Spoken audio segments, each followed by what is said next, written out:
कल की कथा में भगवान नारायण और देव ऋषि नारद की कथा हमने सुनी, जिसमें नारद जी को मोह हो गया। नारद जी ने भ्रमण करते हुए हिमालय के सहारे गंगा जी के तट पर पहुंचे।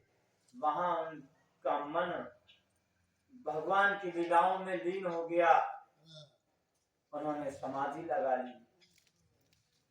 उनकी तपस्या से भयभीत होकर इंद्र ने उनकी तपस्या खंडित करने का प्रयास किया, जिसके लिए उन्होंने कामदेव जी को भेजा। कामदेव जी ने अथक प्रयास किए, मगर नारद जी की तपस्या खंडित नहीं कर सके। फिर कामदेव जी भयभीत होकर के नारद जी से क्षमा याचना करके और अपने देवलोक को चले गए। इधर नारद जी को अहंकार हो जाता है, अभिमान हो जाता है कि मुझसा तपस्वी कौन होगा जिसने किसी को भी नहीं बख्शा, और आज वही कामदेव मेरा बाल भी बांका नहीं कर सका। ऐसा विचार करके भगवान शंकर के पास जाते हैं, उनसे बताते हैं।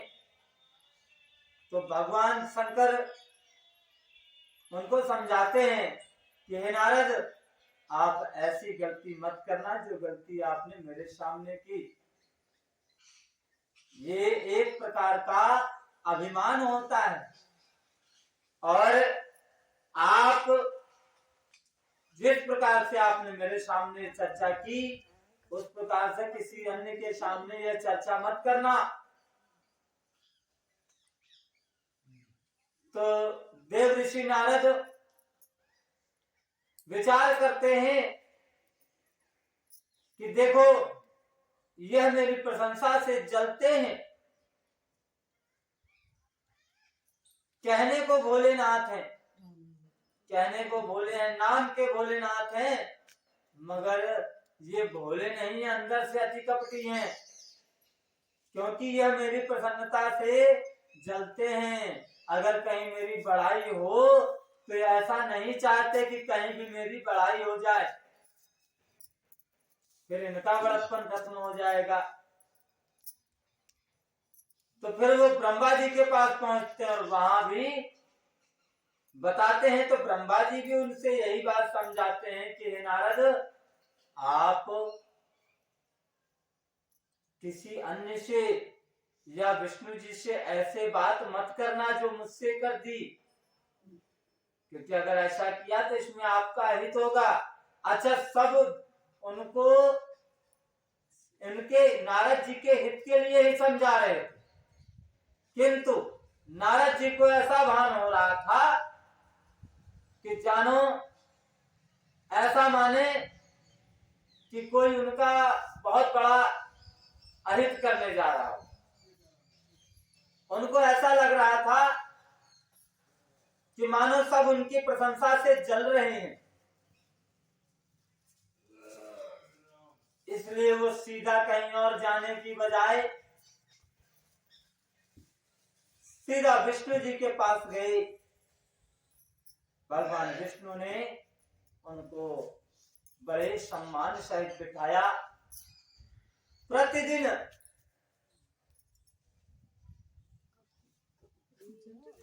तो वह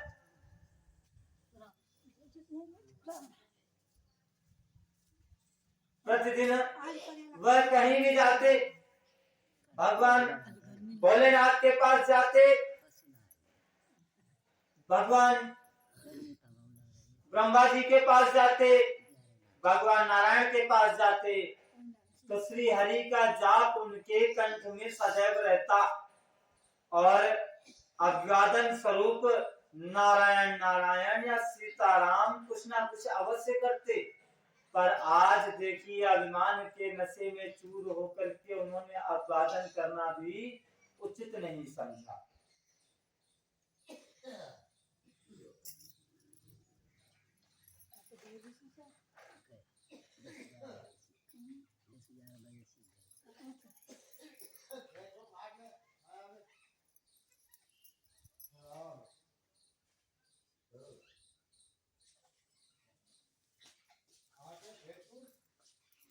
तो जैसे ही नारद जी पहुंचे, श्री हरि नारायण जी महाराज तत्वदर्शी, सर्वज्ञ, सर्वव्याप्त, उन्हें तो कड़ कड़ की और क्षण क्षण की पता है किसने अपने मन में क्या विचार किया है। नारद जी जैसे ही आए, उन्होंने अभिवादन तो नहीं किया। नारायण जी भगवान अपने आसन से उठकर उनको अपने बराबर बिठा लिया। जैसे ही बराबर बिठाया, आसन दिया, आनंद से मिले। अब नारद जी सोच रहे हैं कि ऐसी क्या चर्चा की जाए जिससे श्री हरि को हमारी तपस्या के बारे में पता चले। देखिए, भूल गए हैं कि नारायण तत्वदर्शी हैं।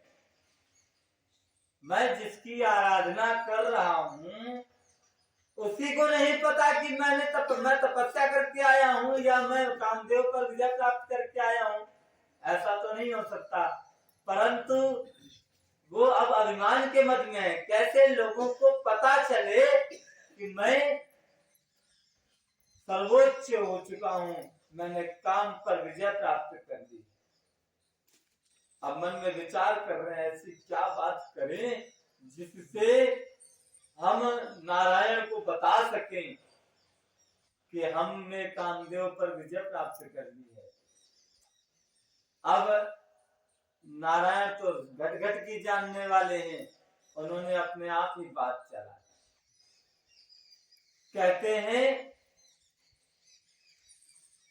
कि हरसि मिले उठी रमान केता, बैठे आसन ऋषि समेता। बोले बिहसी चराचर राया, बहुते दिनन कीन मुनिताया। क्या सवाल किया कि बोले बिहसी चराचर राया, हंस करके इस चराचर जगत के ब्रह्मांड के राजा, राया अर्थात राजा, स्वामी ने नारद जी से प्रश्न किया कि बहुत दिन बीत गए, ऐसे तो आप आए दिन आते रहते हैं, मगर इस बार इतने दिनों के बाद आप आए, कहाँ रहे? सब कुछ जान रहे हैं फिर भी पूछ रहे हैं कहाँ रहे। अब मिला मौका नारद जी को। अब नारद जी बता रहे हैं कि भगवान ऐसा ऐसा हो गया, मैं तो जा रहा था हिमालय की भ्रमण पर, और हिमालय के किनारे गंगा नदी के तट पर एक आश्रम दिखा और अत्यंत रमणीक आश्रम था। वहां मुझे आपकी सुध आ गई और समाधि लग गई। अब उन्होंने सारा वृतांत बता दिया कैसे उन्होंने कामदेव पर विजय प्राप्त की, और पूरे अहम भाव के साथ भूल गए। ये बताते वक्त तो भूल गए कि आपकी कृपा, भूल गए मैंने किया। इसीलिए कहते हैं कि सृष्टि 3 गुणों से बनी हुई है, एक रजोगुण, एक सत्वगुण और एक तमोगुण। ये तीनों गुण हैं। जब तक गुण है तब तक इनसे इस आत्मा को स्वास्थ्य लाभ प्रदान होता है, स्वास्थ्य लाभ प्राप्त होता है। और जैसे ही ये अवगुण हो जाते हैं वैसे ही इनसे हमको हानि होने लगती है, फिर हमारी आत्मा भी बीमार हो जाती है। बीमार होने का तात्पर्य बुरे विचारों का आना, बुरे कर्मों का करना। क्योंकि आत्मा में ही जब हमारे मन में बुरे विचार आते हैं तब इन हाथों से बुरे कार्य होते हैं। ये पैर भी हमको तभी बुरी जगह पर लेकर के जाते हैं। कान भी इस हृदय की प्रेरणा से, मन की प्रेरणा से ही कान भी लोगों की बुराई ज्यादा सुनते हैं। ये जिह्वा भी इस हृदय और मस्तिष्क की प्रेरणा से ही लोगों की बुराइयां करती है। ऐसा तब होता है जब हमारे जो अंदर रजोगुण, सत्वगुण और तमोगुण विराजमान है, इसके बिना कोई नहीं है। अब वो गुण नहीं रह गए, अब वो चीनी हो गए, अर्थात अवगुण हो गए। गुण से शरीर को भी स्वास्थ्य लाभ प्राप्त होता है और चीनी अक्सर शरीर को हानिकारक होती है। इसीलिए इनको हमें गुण के स्वरूप में रखना। तमो गुण अर्थात आप क्रोध करें, मगर जिसके साथ क्रोध करें उसमें उसका लाभ तो होना ही चाहिए, और समाज का लाभ हो तो उससे सुंदर बात ही क्या। पर जिस पर क्रोध करें उसका लाभ तो होना ही चाहिए, कम से कम अपने लिए। ये तो हुआ गुण। और अगर आपने अपने लिए क्रोध किया तो ये हो गया अवगुण, अर्थात चीनी, जो हमारे शरीर में बीमारियां पैदा करती है। रजोगुण यानी कि राजसी गुण, हमारे पास धन है, संपत्ति है, इसमें भी अहंकार की प्राप्ति होती है। इस धन संपत्ति जो भी हमने कमाई, जो हमें राम जी की कृपा से प्राप्त हुई, इसको हमें धर्म में लगाना है, परोपकार में लगाना है, परिवार के भरण पोषण में लगाना है। दान संहिता में कहा गया है कि रजोगुण जो होता है, जो रजो मतलब राजसी गुण,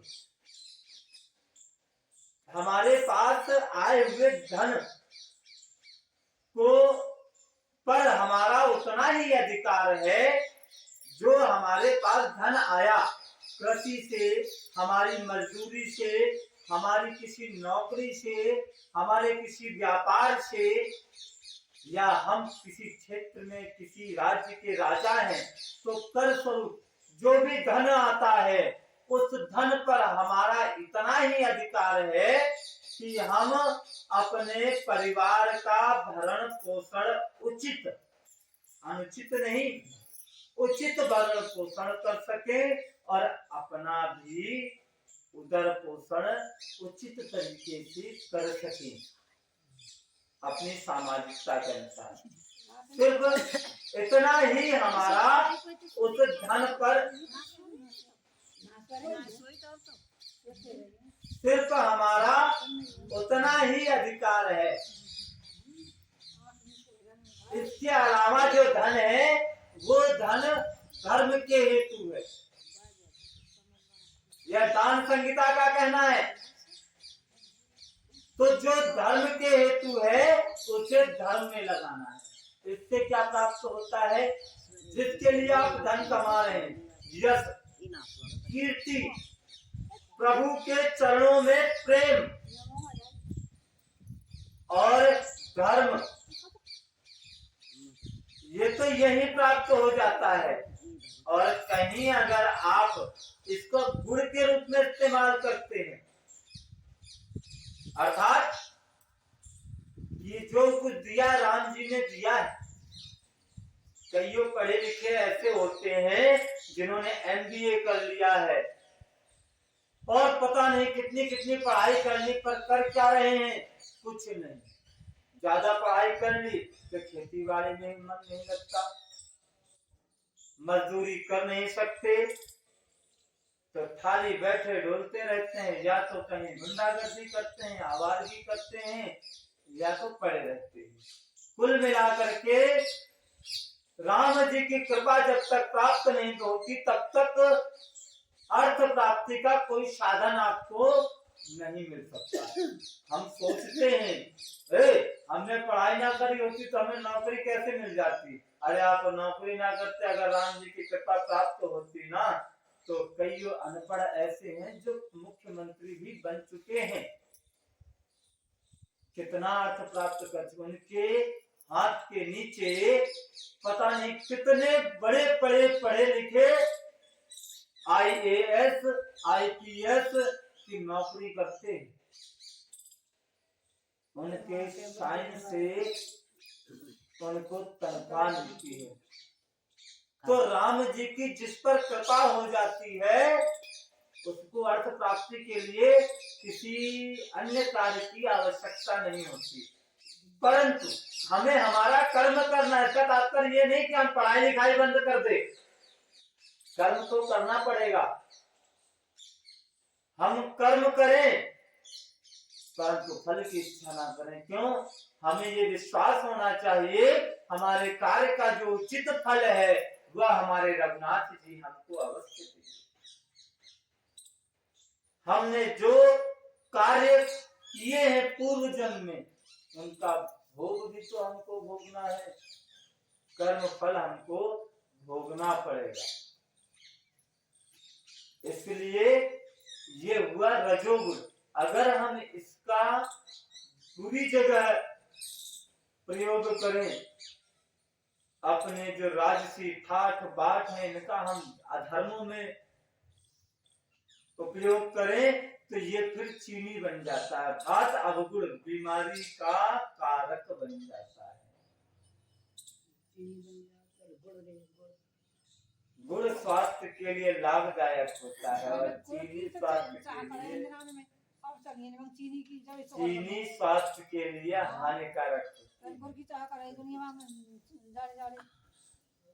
तो अब आगे बात करते हैं सतोगुण की।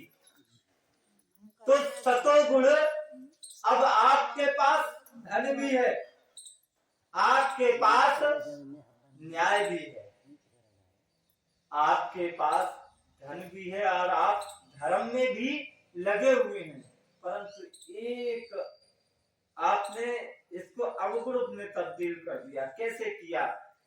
कि हाँ, हमने 101 पंडित जिमाए, 101 पंडित जिमा करके हमने 1100 लोगों को तो बता दिया। अभी अगर किसी अच्छे स्थान पर जहां भीड़ लगती हो, अगर हम वहां 51 भिखारियों को भी भोजन करा देंगे ना, या भंडारे में थोड़ा सहयोग कर देंगे 5000 रुपए का, 5100 रुपए का, तो लिखवाएंगे कि नाम लिख देना। उसने अगर एक अक्षर गलत लिख दिया ना, ये क्या लिखा है, सही से नाम डालो मेरा, कोई देखेगा तो क्या कहेगा। तो ये कहीं ना कहीं अपनी यश की प्राप्ति की एक मतलब फल की उम्मीद है, ये अवगुण है,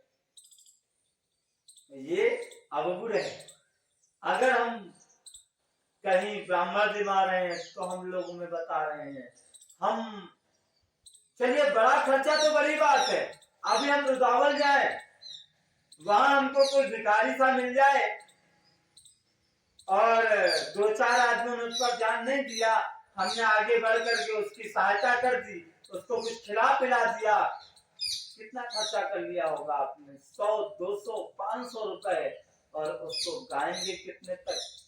उस दिन तो कम से कम जितने लोग मिलेंगे उन सब में आपने बखान दिया कि आज मंदिर गए ना रुदावल की में, और आज भैया एक आदमी मिलो, बड़ो ऐसो हो गरीब सो, और भैया सबन से मांग रहे, कोई बात ही ना सुन लो, पर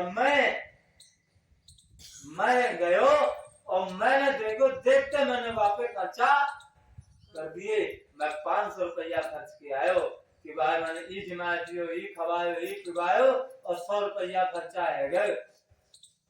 आपने 500 खर्च किए, 100 खर्च किए, और उससे ज्यादा लोगों में तो आपने एक ही दिन में बखान दिया, और कम से कम साल भर तो जब जब वहां की याद आएगी तो हम 2-4 लोगों में और आए दिन कहते रहेंगे, है ना। और हो सकता है कि बढ़ा चढ़ा करके कह दें, तो फिर आपने किया क्या? आपने तो बस जितना आपने पुण्य किया नहीं उससे या तो आपने सब बांट दिया, ये तो अवगुण हुआ। दान वित्त समान, दान में कोई प्रतिस्पर्धा नहीं होनी चाहिए, ये भी सत्य का गुण है कि दान में प्रतिस्पर्धा नहीं, दान वित्त समान। मेरे पास अगर 1 रुपया है तो मुझे 1 रुपए का ही धर्म करना है, मेरे पास अगर 1,00,000 रुपए है तो मुझे लाख रुपए का ही धर्म करना है। मेरे पड़ोस वाला अगर 1.5 लाख कर रहा है और मेरे पास 1 लाख रुपए है तो मैं 1 लाख का ही धर्म करूंगा। मेरे पड़ोस का अगर 10,000 रुपए खर्च कर रहा है और मेरे पास 1 रुपया है तो मुझे 10,000 रुपए की होड़ नहीं करनी है, किसी से कर्जा नहीं करना है। जितना मेरी जेब में है, जितना धर्म करने का मेरा भाव है, मुझे उतना ही धर्म करना है। ऐसा नहीं है ये भैया ये पड़ोस में यानी 500 रुपया दिए हैं तो मैं आते ऊपर ही करना है, मेरा नाम नीचे न जाना चाहिए, ये तो अवगुण हुआ, ये दोष है। क्योंकि ऐसे भाव तब उत्पन्न होते हैं जब किसी के प्रति मेरे मन में ईर्ष्या हो, और ईर्ष्या क्या है? अवगुण है। किससे आई? सतोगुण से। क्षमा कीजिएगा, ये सत्य का अवगुण है, मगर आप लोग पहचानेंगे सतोगुण के नाम से। तो ये तीनों ही गुण हैं और तीनों ही चीनी अर्थात अवगुण है। तो हमें अवगुणों से बचना है। और यहाँ आज हमारे नारद जी महाराज इन तीनों ही अवगुणों से लिप्त हो चुके हैं। जय श्री सीताराम।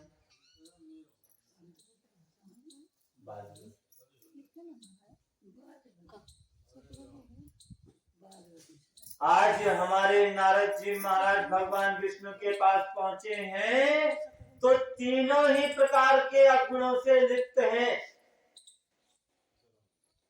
और आज उनका अवगुण इतना भारी हो गया है कि उनको अभिमान हो आया, और आज उन्होंने सीता राम राधे श्याम नमो नारायण सब करना भूल गए, और आज वो श्री हरि की बराबरी में बैठ रहे हैं।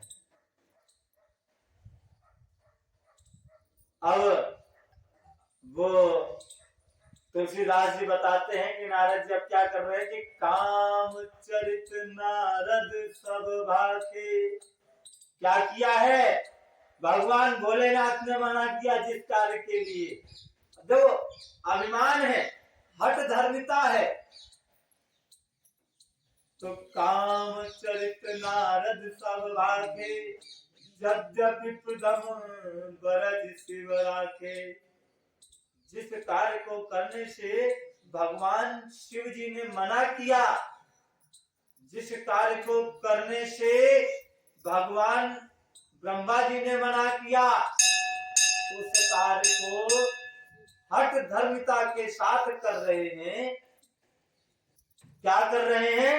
उन्होंने कामदेव पर विजय का अपना पूरा चरित्र कह सुनाया, और पूरे अहंकार के साथ, मैं के साथ, मैंने किया। ऐसी है हमारे श्री रघुनाथ जी की माया, ऐसी है हमारे राम जी की माया। परम ब्रह्म की जो माया है, इससे कोई भी अछूता नहीं रह गया। हमको यही अभिमान तो हो जाता है, मैं तो दिन भर माला फेरूं, माला मैं फेर रहा हूं, अगर इस शरीर से कोई गलत कार्य हो गया तो राम जी के कारण से हुआ। अब याद आया कि जो करता कराता है वो तो राम जी करता कर, जब कुछ बुरा होता है तो राम जी करता कराता है, और कुछ अच्छा होता है तो मैंने किया। मेरा बच्चा IAS बन गया, देखा मैंने मेहनत की, मैंने मेहनत करके अपने बच्चे को पढ़ाया, अच्छी दिशा दी, तो आज इसको मैंने IAS बना दिया। लेकिन पढ़ लिख नहीं पाया, ए भैया ये बालक तो मेरी नेको ना सुने, सुने ही ना है, क्या करें? हम तो खूब देवे, खूब कहवे कि भैया पढ़ लिख ले, कछु बन जा, और बढ़िया पहन ले, बढ़िया ओढ़ ले। भैया पहन ले ओढ़ ले को तो खूब है, पर भैया काम में मन न लगा ले, कछु पढ़ लिखा ना, सुना ही ना हमारी तो। अच्छा, अच्छा कर रहा है तो वो मेरा बच्चा अच्छा कर रहा है, और बुरा कर रहा है तो भैया ही पतो ना कहाँ से आए वो, भगवान ने पतो ना कहा दियो, और भैया यार तो लग न जाए, कहूँ गिर न रह जाए के, है ना। तो ये यही तो है ईश्वर की माया। अगर हम ईश्वर पर विश्वास करके चलेंगे पूर्णतया, तो हम ईश्वर को समर्पण भी हमें करना पड़ेगा, चाहे अच्छा हो और चाहे बुरा हो। श्री राम, जय जय श्री राम। तो हम अगर यह विचार करें कि हमने किया है, तो हमने कुछ नहीं किया, जो किया हमारे राम जी ने किया है। अच्छा किया है तो राम जी ने किया है। अगर आपने अच्छे को पहले राम जी को समर्पित कर दिया, तो बुरा तो अपने आप राम जी अपने पास ही रख लेंगे, फिर उसके अधिकारी आप नहीं रह जाते। अगर आपने अपने द्वारा किए गए अच्छे कार्यों को राम जी को समर्पित कर दिया, तो पहला पहल तो आपसे अपराध नहीं बनेगा, और अगर कोई अपराध बन भी जाए, अगर भूलवश कोई अपराध बन भी जाए, तो उसका आपको दंड नहीं मिलता, क्योंकि आपने राम जी को अपना जीवन समर्पित कर दिया। क्योंकि जब आप राम जी को समर्पित हो गए, तो राम जी कभी किसी से गलत नहीं कराते, अपने शरण में आए हुए को गलत नहीं होने देते हो, मगर होना चाहिए राम जी की शरण में। हमारे राम जी तो शरणागत वत्सल हैं, और शरण में आए हुए को वो नहीं त्यागते। अगर उससे कोई छोटा मोटा अपराध भी हो जाए तो भी नहीं त्यागते। आपको पता है, कल हमने जय विजय के बारे में बताया। जय विजय का अपराध क्या था? ब्रह्मा जी के प्रथम पुत्र थे सनकादिक ऋषि। ये 4 भाई थे, ये सर्वश्रेष्ठ थे, सर्व पूजनीय थे, और इनको स्वतंत्रता थी कि वह कहीं भी आ जा सकते थे। वो मोक्ष प्राप्त थे, उनको कहीं भी आने जाने पर कोई भी पाबंदी नहीं थी। परंतु एक बार वो भ्रमण करते करते वैकुंठ लोक पहुंच जाते हैं, और वैकुंठ लोक में नारायण स्वरूप में ही नारायण जी के 2 दरबारी, जो श्री हरि के अत्यंत प्रिय थे, उनके दरबारी, उन्होंने ये अपराध किया, उन सनकादिक ऋषियों का अपमान कर दिया। अच्छा, एक तरफ तो हमारे ही 2 अत्यंत भक्त हैं, जो हमारी सेवा में दिन रात लगे हुए हैं, दूसरी तरफ हमारे अत्यंत परम प्रिय भक्त हमसे मिलने आए, और हम अंदर बैठे हुए हैं।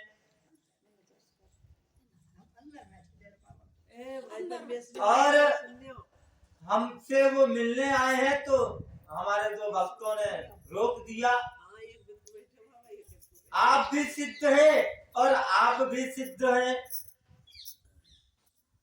आप चूंकि नारायण का स्वरूप ही हैं, जय विजय श्री हरि के स्वरूप थे, उनमें और श्री हरि में कोई फर्क नहीं था, बिल्कुल भी भेद नहीं था। और सनकादिक ऋषि आए तो बोले हमें नारायण से मिलना है। बोले अभी नहीं मिल सकते। बोले हमें रोक रहे हैं, बिल्कुल नहीं मिल सकते। उन्होंने अपमानित कर दिया, और वो अपमान उनको बुरा भी लग गया, क्योंकि वो सनकादि थे, वो हर्ष और शोक से विमुक्त थे, फिर भी हरि की माया ऐसा कोई नहीं जिसको न व्यापी। हरि की माया स्वयं हरि को ही व्याप गई। तो ऐसा कोई जग में पैदा नहीं हुआ जिसको हरि की माया की व्यापना ना हुई। तो वहां उन्होंने जब साप दिया जय विजय को कि 3 जन्मों तक आपको मोक्ष प्राप्त नहीं होगा, आप असुर योनियों में भटकते रहेंगे। आप बताइए, ऋषियों ने तो श्राप दे दिया, मगर थे तो नारायण के हितैषी ही ना। अगर उन्होंने असुर योनि में श्राप दे दिया था तो कोई भी छोटा मोटा असुर बना करके छोड़ सकते थे, मगर उन्होंने कहा कि ठीक है, इन्होंने आपको श्रापित किया असुर होने का, तो जाइए आपका 3 बार उद्धार हमारे हाथों से ही होगा। आपका उद्धार हमारे ही हाथों से होगा। हम ही आपको मोक्ष प्रदान करेंगे, हम आपको फिर से यहीं पर स्थान देंगे। क्योंकि प्रिय थे, मगर संतों के वक्तव्यों का भी मान रखना था। तो अगर हम श्री हरि के प्रिय बन जाएं एक बार, तो अगर कोई हमसे अपराध भी हो जाए ना, तो संतों के पाप को भी हल्के कर देते हैं। हमारे श्री हरि जी, श्री रघुनाथ जी, हमारे सत्य का, हमारे धर्म का वो प्रभाव है, हम कोई सिद्धि प्राप्त ना करें, केवल श्री हरि की सेवा में लीन हो जाएं, अपने कर्म में रत हो जाएं, तो हमारी भक्ति, हमारे धर्म, हमारे कर्म का ये प्रभाव होता है। अगर भूलवश कोई अपराध बन भी जाए, कितना ही बड़ा क्यों ना हो, तो उस अपराध का भी दंड तो मिलता है, किंतु थोड़ा सा उसका वजन कम हो जाता है। अब बोले कि एक्सीडेंट तो होना है, उस एक्सीडेंट में हमारा हाथ कट भी सकता है, हो सकता है कि हमारा हाथ पैर दोनों कट जाए, हो सकता है, कुछ भी हो सकता है। एक्सीडेंट में कहीं से कुछ भी हो सकता है, प्राण भी जा सकते हैं, अकाल मृत्यु भी हो सकती है। तो दंड मिलना है तो दंड तो मिलेगा, परंतु कैसा मिलेगा? एक्सीडेंट हुआ, बड़ा भयानक, भीषणता ऐसी एक्सीडेंट की कि गाड़ी पूरी खत्म हो चुकी है, मगर आपके हल्की फुल्की खरोंच तो आ गई है, मगर कोई भारी चोट नहीं है। हो सकता है कि कहीं से कोई नस वस हिल जाए, 10-15 दिन के लिए, महीने भर के लिए प्लास्टर चढ़ जाए, लेकिन फिर भी हम सकुशल उसी हाथ से कुछ दिनों पश्चात फिर 1 कुंटल का वजन उठाने की क्षमता रखने। ये है राम जी की भक्ति का। पर उसके लिए विचार यही करना पड़ेगा कि वही है वही जो राम रचिरा था, वो कोई तरक बढ़ा वही सा था। राम की चाहहि सोई होई, अब करहि अन्यथा अस नहीं कोई। जब हम ऐसे विचार बनाएंगे तो ही हम इन अवगुणों से बच पाएंगे। आज हमारे नारद जी महाराज के भीतर भी इन्हीं अवगुणों ने वास कर लिया है। अब जब नारद जी महाराज वहां बताते हैं तो प्रभु कहते हैं कि अच्छा अहंकार आ गया है, ठीक है, अब आपके अहंकार का नाश तो करना ही पड़ेगा। उनकी बात सुन करके उनको और 7वें आसमान पर चढ़ाते हैं, चढ़ाने वाला कार्य करते हैं। कहते हैं कि हे नारद जी, ये जो आपने तप किया, ये आपके लिए ही उचित है, परंतु इतना आपके लिए बड़ा नहीं है। आपके लिए तो सहज सी बात है। जो जिसके नाम के स्मरण मात्र से, हे नारद जी, आपके नाम स्मरण मात्र से ही काम, मद, मोह और अभिमान सब मिट जाते हैं। फिर आपके लिए तो कहना ही क्या है। भगवान श्री हरि कहते हैं कि हे नारद जी, अगर कोई आपका नाम मात्र स्मरण कर ले तो उसके शरीर से मोह, मद, काम, अभिमान इन सब का नाश हो जाता है। तो जब आपके नाम का ये प्रभाव है तो आपके बारे में तो कहना ही क्या है। हे मुनि सुनिए, मोह तो उसके मन में होता है जिसके हृदय में ज्ञान और वैराग्य नहीं होता। आप तो ब्रह्मचर्य व्रत में तत्पर रहने वाले हैं, आप तो बड़े धीर बुद्धि हैं। भला कहीं आपको भी कामदेव की सत्ता सता सकती है? नारद जी ने अभिमान के साथ अब याद आ रहा है, अब कह रहे हैं, इतनी सारी बातें हो चुकने के बाद अब कह रहे हैं कि प्रभु सब आपकी कृपा से, अर्थात मन में तो ये चल रहा है कि देखो नारायण ने भी मेरी बड़ाई की है और इसी बड़ाई से मुझको बचाने के लिए शिव जी और ब्रह्मा जी मुझे ऐसे शब्दों को कहने से बचा रहे थे। आज अगर हमने नारायण को नहीं बताया होता तो नारायण तो हमेशा शिव जी और ब्रह्मा जी को ही बड़ा बनाते रहते हैं। अब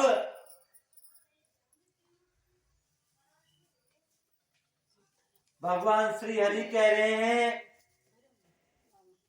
मन में जब नारद जी चले जाते हैं तो भगवान श्री हरि जी कहते हैं, मन में विचारते हैं कि नारद के हृदय में तो अभिमान, गर्व का भारी वृक्ष पैदा हो गया है।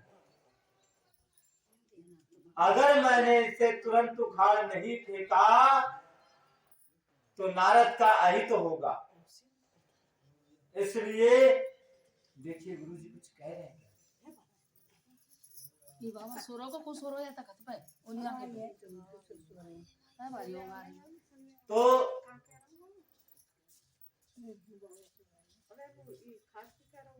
श्री हरि जी ने कहा,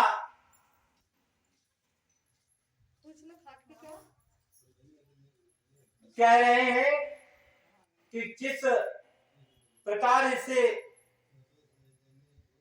अभिमान ने घेरा है, इसके मन से अभिमान रूपी भयंकर वृक्ष को मैं तुरंत उखाड़ फेंकूंगा, क्योंकि सेवकों का हित करना हमारे श्री रघुनाथ जी का प्रण है।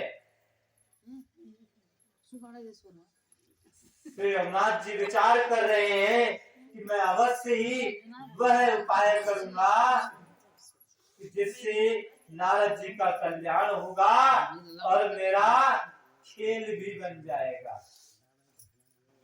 तो इस प्रकार हमारे प्रभु अब माया रचते हैं, और माया कैसी रचते हैं कि नारद जी वहां से जैसे ही निकलते हैं, निकलते ही कुछ ही दूरी पर जाकर के क्या देखते हैं, एक बहुत बड़ा नगर बसा।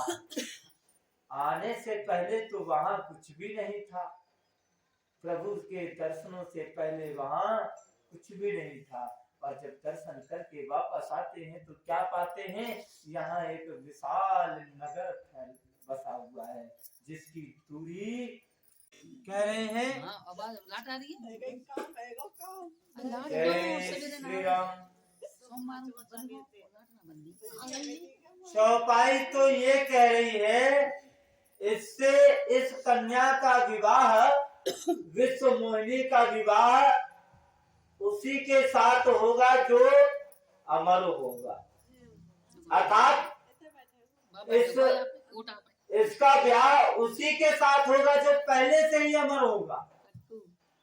मगर नारद जी क्या विचार कर रहे हैं, उनको क्या दिखाई दे रहा है, राम जी की माया के वशीभूत जो है कि जो इस कन्या के साथ विवाह करेगा वो अमर हो जाएगा। अब दूसरा गुण क्या देखा, दूसरा गुण देख रहे हैं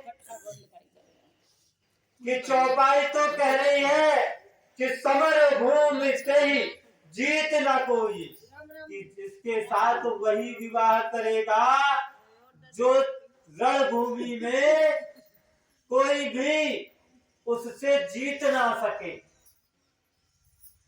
अजय हो जो। तो उन्होंने विचार किया कि युद्ध भूमि में, रणभूमि में कोई भी उसे जीत नहीं सकेगा, अर्थात जो भी कन्या के साथ विवाह करेगा उसे युद्ध भूमि में कोई नहीं जीत सकेगा। तो होता तो ये था, विधना की लेखनी तो ये थी कि जो विवाह करेगा विवाह ही वही करेगा जो युद्ध में कभी हारेगा नहीं। और यहाँ ये हो गया कि जो विवाह करेगा उससे कोई नहीं जीत सकेगा, अर्थात वह अजेय हो जाएगा। फिर अब तीसरा गुण क्या देखते हैं कि से वही सकल चराचर जाता ही, कि जो भी चौपाई तो ये कह रही, यानी कि विजना ने, जो विधाता ने जो लेख लिखा वो तो ये लिखा कि जो इससे जिसकी सेवा चराचर जगत करता होगा वही इस कन्या तो ब्याहेगा। परंतु नारद जी ने क्या पढ़ा कि जो इसके साथ ब्याह करेगा उसकी सेवा चराचर जगत करेगा, समस्त ब्रह्मांड करेगा, देवता असुर किन्नर नाग सब करेंगे।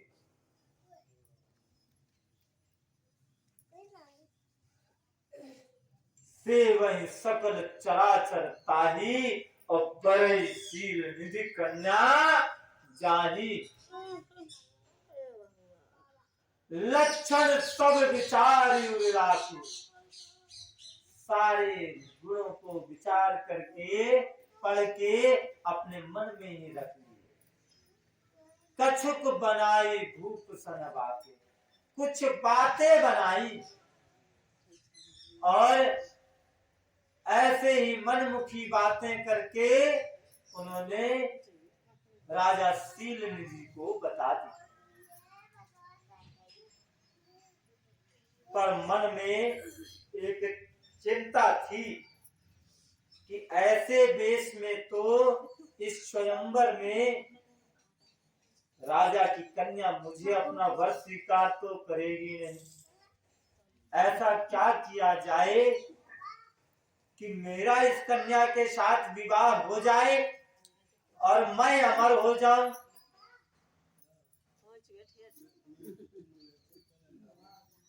मैं अमर हो जाऊं, युद्ध में मेरा कोई सामना करने वाला ना हो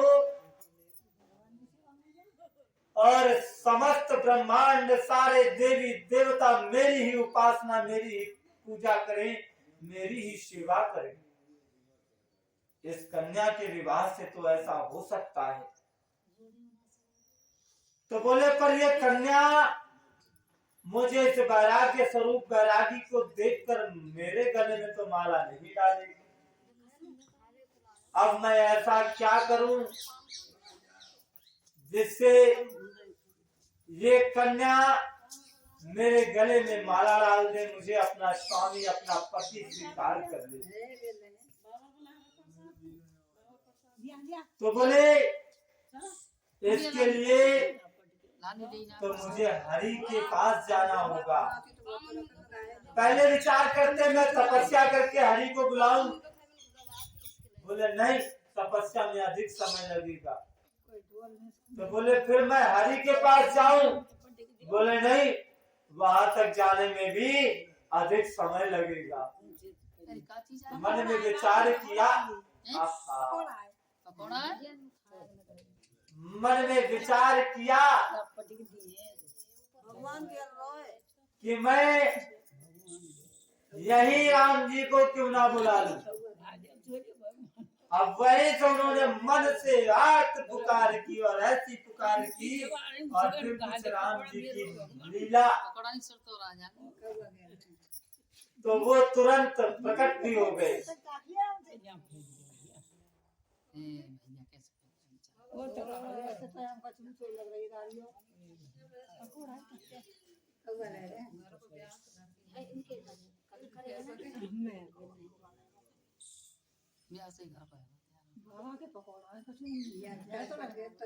प्रकट हो गए।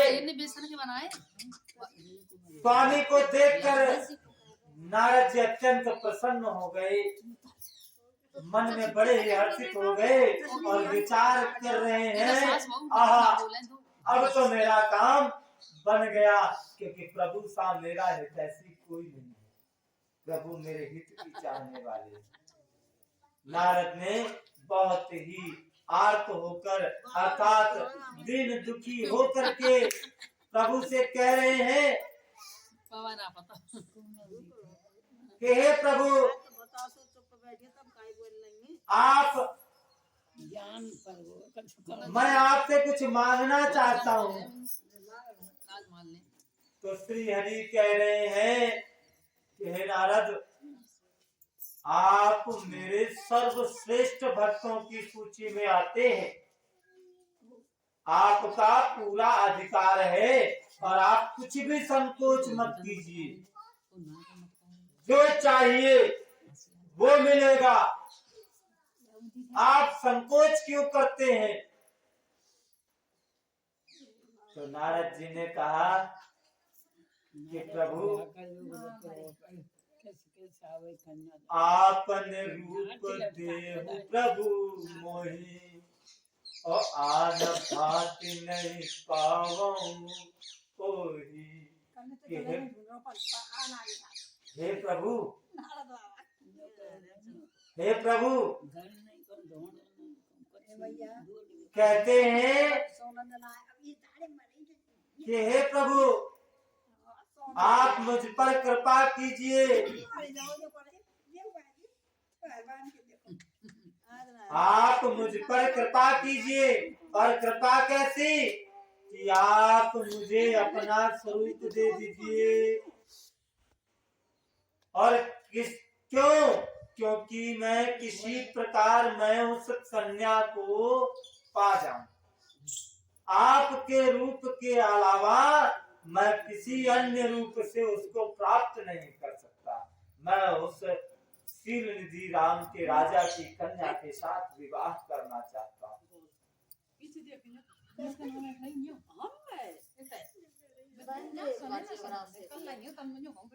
हे नाथ, फिर कहते हैं देखिए कल की वही चौपाई आ गई, जय विधि होए नाथ हित मोरा।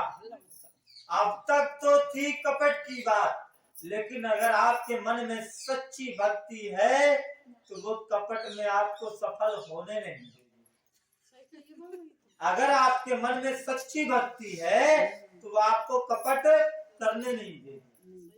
आप प्रयास करेंगे, क्योंकि मन में कहीं ना कहीं इस कलयुग का प्रभाव और ईश्वर की माया प्रबल है, परंतु भक्ति अगर आपके मन में सच्ची है, ईश्वर के प्रति सच्चा भाव है, तो वो आपको गलत मार्ग पर नहीं जाने देगा। क्योंकि ईश्वर की माया जितनी प्रबल है तो भक्ति का प्रभाव उससे कहीं ज्यादा प्रबल है।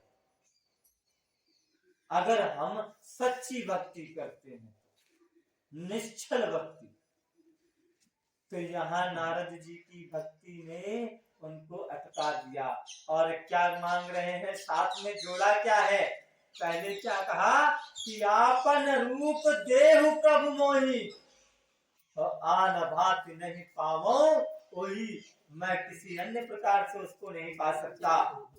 फिर कहते हैं कि हे प्रभु जय विधि होए नाथ हित मोरा, और करहु सुवेग दास मैं तोरा। अगर वो नारायण का कोई भी स्वरूप मांग सकते थे, मगर उन्होंने यह कहा कि हे नाथ जिस प्रकार भी मेरा हित हो, जिस प्रकार से मेरा हित हो, आप वही उपाय कीजिए, क्योंकि मैं तो आपका दास हूं। अच्छा ये बताइए कि आपका कोई सबसे लाडला बेटा हो, हमारी मैया को घनश्याम हो, वो कोई ऐसे काम की कहे जाते भाई को नुकसान है, और मैया खूब पतो या तो नुकसान है सके में, अगर वो हट कर जाए कि ना मोर तो ये सौदा चाहिए चाहे कछु हुए, तो भैया लानो पड़ेगा। और कहीं अगर वो ये भोलापन कर जाए कि मैया देख मैया यह चीज की मेरी भारी इच्छा है, ये काम मोए करनो, पर ये देख लो मैं तेरो लाल हूं, और ऐसो काम कर कि जा क्रियाते मेरो लाभ हो जाए, तो मैया सोचेगी अब याने दियो में बढ़िया पानी, बेटा ऐसे ना ऐसे, ऐसे ना ऐसे घुमा फिरा के बाद चार मुड़ते, बेटा ऐसे, या तो फिर अगर नहीं आ रहा लाइन ते बातन ते, तब फिर दंडात्मक क्रिया, अगर माँ अपने बेटे को अपना मानती है तो फिर दंडात्मक क्रिया का भी अख्तियार करती है, मगर डंडी मारती है तो ये थोड़ी होती नहीं कि ऐसी डंडी मारो जिसकी टांग टूट जाए, नहीं ना, ऐसी डंडी मारती है कि जिससे उसे इस बात का तो एहसास हो कि हाँ मैंने कुछ ऐसा किया जो नहीं करने योग्य था, लेकिन उसके कहीं चोट ना लग जाए। अगर गलती से भी कहीं थोड़ी सी भी तेज चोट लग जाती है तो माँ को बड़ा दुख होता है, क्योंकि बच्चा अपना। ऐसे ही हमारे प्रभु ममता की खान है, हमारे प्रभु में जो ममता है ना, एक माँ की ममता में तो उसका 1000वां हिस्सा है, यानी कि माँ की ममता से 1000 गुना ममता हमारे राम जी को। और इस जब हमारी माँ की ममता इतनी होती तो हमारे राम जी की ममता कैसी हो सकती है। तो उसी ममता के प्रभाव से, उसी भक्ति के प्रभाव से प्रभावित होकर के श्री हरि ने कहा, श्री हरि ने कहा, हंसकर कहा कि जय विधि होय परम हित, नारद सुनाओ तुम्हार, और सोई हम करब नयान कछु, और बचन नम्र रखा हमार। हे नारद सुनो, जिस प्रकार आपका परम हित होगा मैं वही कार्य करूंगा, दूसरा कुछ नहीं करूंगा, और हमारा वचन असत्य नहीं हो सकता।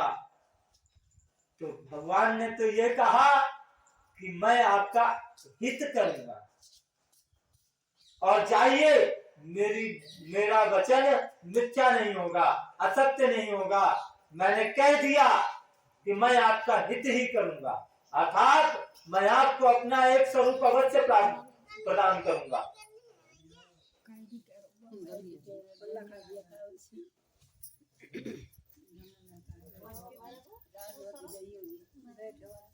दूसरा बाबा धूप में धूप में धूप में धूप में सीधा बेटा अब रही ले भाई पर बाबा ले भाई बना ले आवे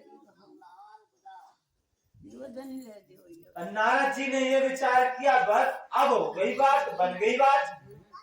अब तो नारायण ने मुझे अपना स्वरूप दे ही दिया। मानो कहाँ उनके हाथ में पीड़ा होती थी और कहाँ कंठी तुलसी की माला होती थी, बाजू में भी तुलसी की माला लगी रहती थी, सर पर जटा, अब उनके सर पर मुकुट विराजमान है, हाथों में तरह तरह के आभूषण, हाथों में गर्दन में राजसी वस्त्र, राजसी ठाट बाट, देव दिव्य आभूषणों से शोभित हो रहे थे।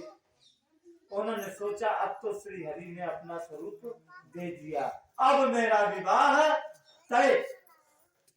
और जैसे ही वो वहां पर पहुंचते हैं, क्या देखते हैं?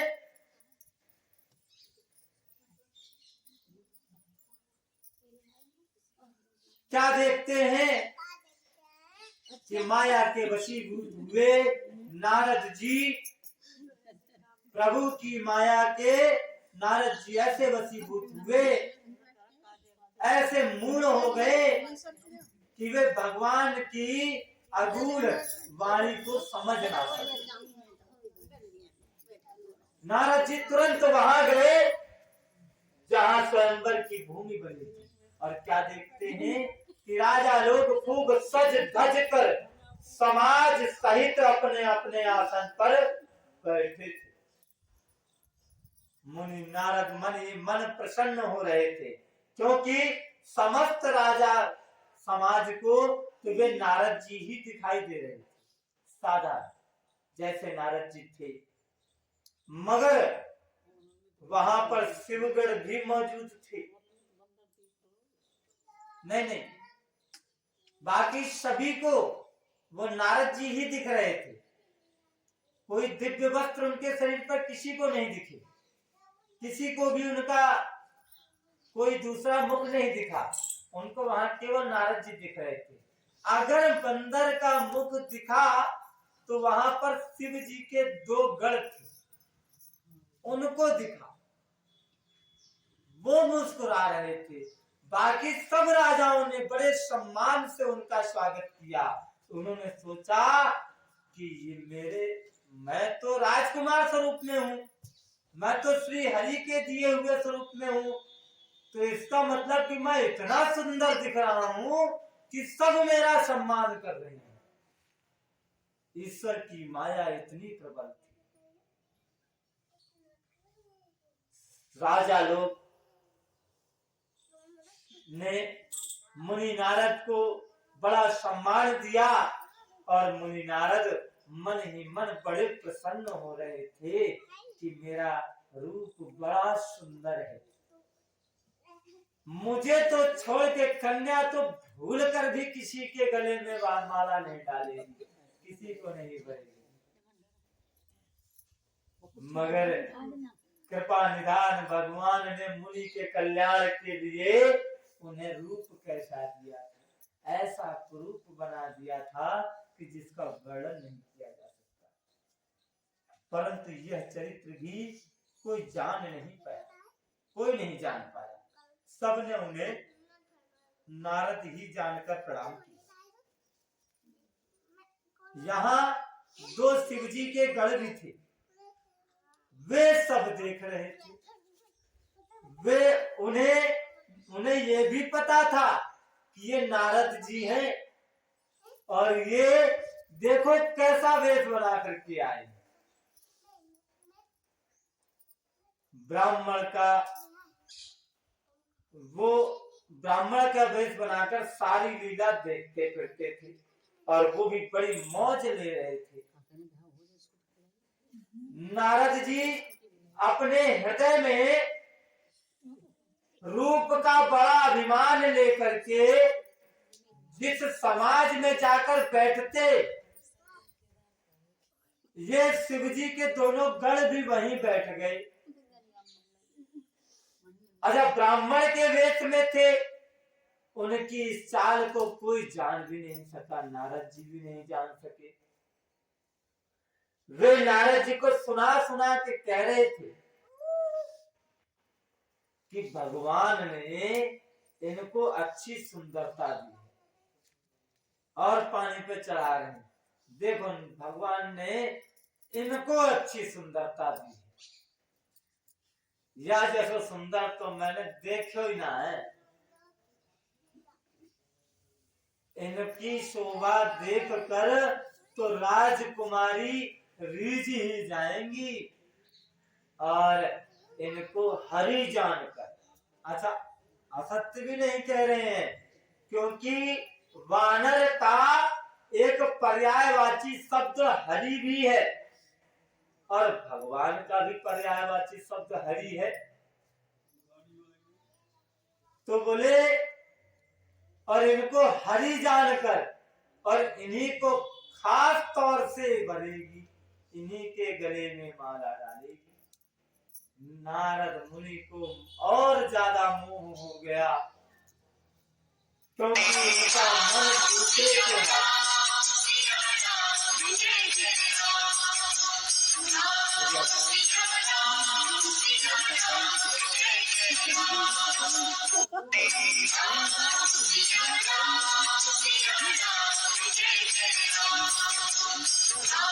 तो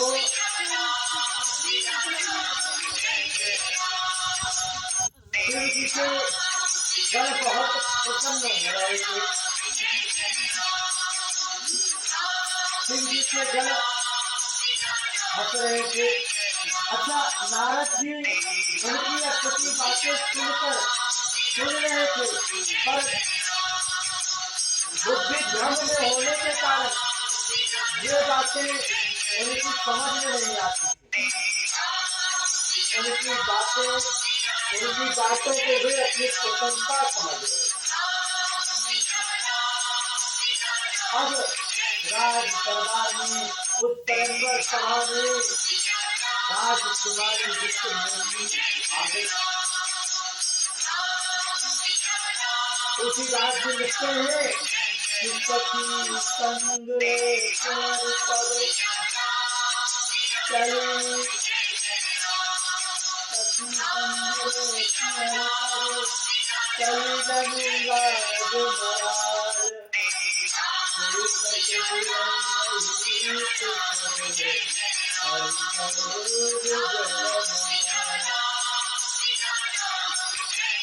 जब राजकुमारी सखियों को साथ लेकर चली तो मानो राज हंसनी चल रही है। अपने कमल जैसे हाथों में जयमाला लिए सब राजाओं को देखती हुई घूमने लगी। अब नारद जी रूप के अभिमान में बैठे थे। उस ओर अगर जहाँ नारद जी बैठे वहाँ तो उतने भूल के भी नहीं थे।